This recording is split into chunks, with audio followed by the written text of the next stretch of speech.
बहिन मैया होना बिना जिंदगी अंधार, गे बहिन मैया होना बिना जिंदगी अंधार। सब भैया बहिन मन के हमिन तरफ से झारखंडी जोहार। और आ गेलियो हम तोहनी के गांव टोला में करेले गुहार। बस तुहिन के हो इतने देवे के जानकारी कि जे भी लगेबा बोन में आग उ 10 साल के लिए जैबा जेल में बाज, और ऊपर से लगतो 20,000 रुपया जुर्माना। दिन रात कुदियाहा फिर थाना, तखनी याद आवे लगतो सबके नाना, और तखन कहबा कने से अलो ई दुश्मना। बोना में नाय खूटी झाटी, बोना में नाय जड़ी बूटी, बोना में नाय जड़ी बूटी, बोना में नाय खूटी झाटी, बोना में नाय कटे लपियार, गे बहिन मैया बोना बिना जिंदगी। फोन में आग लगौला से ई कितना बड़ा कसूर है। ई सब कोई तनी अपन जिया में सोच के देखा। कितना जीव जंतु और चिरे चिरगुन झोला पका के मोर जाहत। कितना बोन के जीव जंतु के घर दूरा उजैर जाहे। छोटे छोटे बालक बालक गाछ वृक्ष जैर के राख हो जाहत। धरती माई के कोख में पेड़ पौधा के दाना झरल परल भी जैर जाहो, जे आगे चल के नावा नावा पेड़ पौधा जन्म लतलो। आप समझा एक तरह से ही हमीन भूर्ण हत्या कर देवो हा। तोहनिये सोचा आग लगा के एक के साथे पेड़ पौधा जीव जंतु के मर्डर कर दो हा, तो केस मुकदमा होबे करतो। टांगी लेके जाही बोन उजर दली जीवक धन,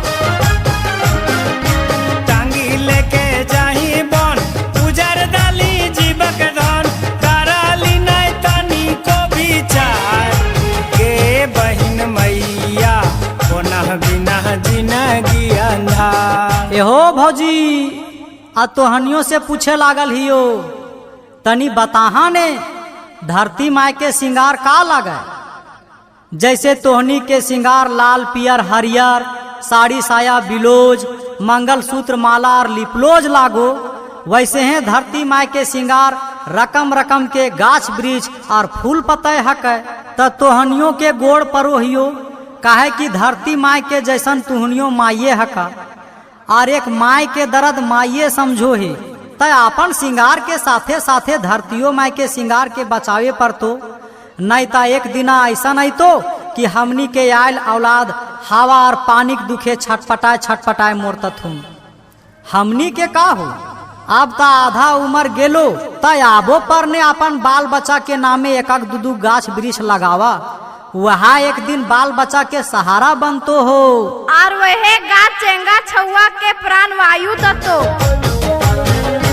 कोने रहे बाग चिता सुनी बहिन सीता गीता,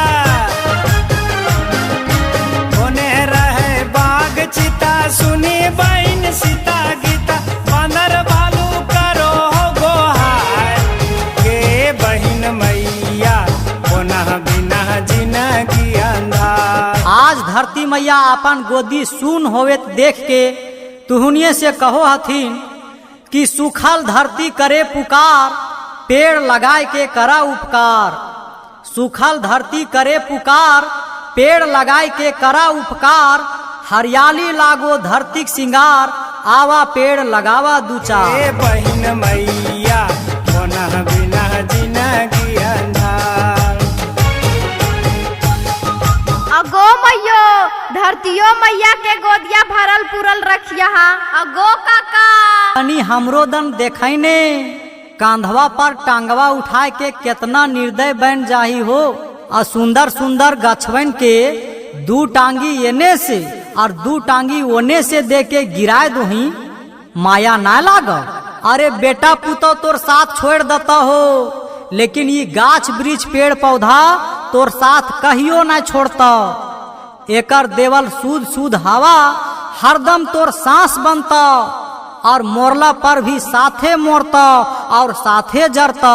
जीवन मरण में लकड़िए सहारा हको आदमी सबके हो। होना के बचावे सबिन आज कसम खाही बहन सुखी हतो जिंदगी हमार।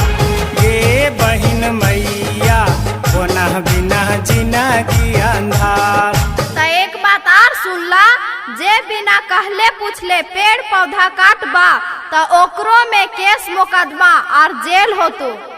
त देखा जे सोच समझ के पहले के आदमी हमनी के राज के नाम झारखंड रखलथिन तो वखनियों के लाज बचाना हो।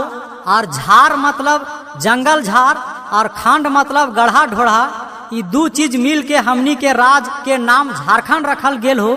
तो ये हमनी सब के समझना हो और झारखंड राज्य के हरियाली के हमनी के बचाना हो।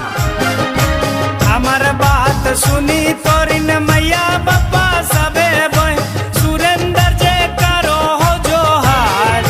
गे बहन मैया कोना बिना जिंदगी अंधार। जे पेड़ के हम काट देली उ सबसे पुराना रहे, कई गो जी जंतु के ऊ आसियाना रहे, हमर ओकर से एगो ऐसन रिश्ता रहे कि रोज दिन हमर सांस में ओकर आना जाना रहे। अब देखा बहुत भाई बहन सब जंगल जेतथुन दतुन पतई तोरे छगरी पटरू के खाए खातिर डोहरी लाने। त का करो हथिन कि आजकल जे नावा नावा पेड़ पौधा जन्मल आवे थो ओकरा तोड़ दोथिन, ओकरा काट दोथिन। अगर दतुनिये तोरे के हो चाहे डहुरिये तोरे के हो तब बड़कन बड़कन गछवन के डढ़िया डढ़िया देख के तोड़ बहा की और कहोतवा सब कोई जानबे करो हा कि बुटवा के सागवा चाहे खेसरवा के सागवा ई सबके आगवा खोटल जाहे और जेरिया छोड़ दियल जाहे। काहे कि फिर न जुगता तब फिर खैबा। तो वह तरी तनी पेड़ों पौधा पर ध्यान देवे हो। गे बहन मैया कोना बिना जिंदगी अंधार। गे बहन मैया कोना बिना जिंदगी अंधार। अगे आजी अहो आजा तो हनियों के तनी समझे पड़ता गाछ वृक्ष के भी हमनिये तरी जान हो और वो खनियों के हमनिये तरी बाल बच्चा और परिवार हो। जैसे पुराना पुराना पेड़ तुहनिये तरी आजा आजी बन गेल तू और नावा नावा गाछ वृक्ष ओकर बेटा बेटी, छोटे छोटे पौधा ओकर नाती पोता। अब बतावे केकर पर टंगिया उठेबे, बेटवा बेटिया पर कि नतिया पोतवा पर कि अपने पर। खाली दांतवा खिसर के मुस्केक ना है, यहाँ सोचे और समझे वाला बात है। तो तोहनियों के गोड़ परो हियो कहा कि तुहनियों पुरखा हका और साथे साथे मैया बापा के क्रिया हो जे गाछ वृक्ष के काटले हता गाछ वृक्ष के ना काटिया ने कहीं बोन झाड़ में आग लगई हा। गे बहन मैया कोना बिना जिंदगी अंधार। गे बहन मैया कोना बिना जिंदगी अंधार। आज देखा बोन झाड़ उजरल जात हो और कितना जीव जंतु सिराल जात हथुन और कितना बंदर भालू बाघ हाथी बोन दने से आए के घर घुसे थथुन, घर तोड़े थथुन। तो यह सब कारण हो बोन उजरे के। आज यह सब नुकसान होवे थो बोन उजरे से। हमनी सबके पेड़ पौधा के मायने महत्म समझे भे तो गाछ से हमनी के खाली छाहुरे ना मिलो है बल्कि एकर साथ साथ फल फूल काठी झुरी दतून पतय कांद मूल जड़ी बूटी कितना चीज दे के हमनी पर वृक्ष उपकार करो है। ये बात सब के हमिन के समझे पर तो हमिन जानबे करो हा कि पेड़ पौधा के छोड़ल हवा ऑक्सीजन के रूप में हमिन लेवो हिया और हमिन के छोड़ल हवा कार्बन डाइऑक्साइड पेड़ पौधा सोखो है। बोना में नाय खूटी झाटी बोना में नाय जड़ी बूटी।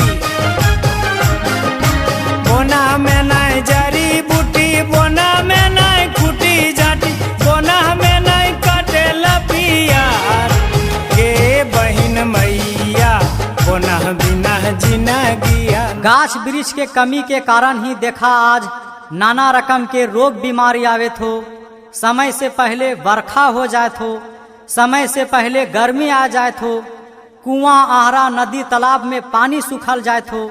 ये सब पेड़ पौधा के कमी होवे के कारण ही होवे थो। त सुना सभे माय के ममता और पेड़ के दान दोनों करो हाथ जन जन के कल्याण, साफ पर्यावरण और हवा, ई हो जीवन के अनमोल दवा। तो जंगल में ना हो कभी आग लगाना, ना ही हो कभी गाछ वृक्ष के काटना, 2-4 गो हो पेड़ सभे के लगाना, और ई संदेश हो सबके जन जन तक पहुँचाना, और अपन झारखंड राज्य के हो सुंदर बनाना। जाय जाय के बेरा में हमिन दने से सभे कोई के हो झारखंडी जोहार। ए बहिन मैया बोना बिना जिंदगी अंधार।